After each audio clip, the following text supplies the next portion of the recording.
উহুদ পাহাড়ে বদরের মাঠে একটা তো জীবন আর মরণ যে একটাই, একসাথে মিলে মিশে একটাই প্রাণ।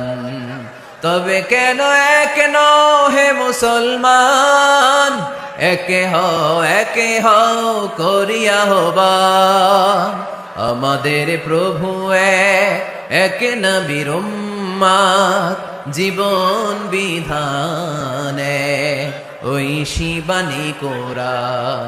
তবে কেন এক নও হে মুসলমান, একে হও করিয়া হবান। ঠিক না? আমাদের প্রভু এক নবীর উম্মত, জীবন বিধানে ওই শিবানী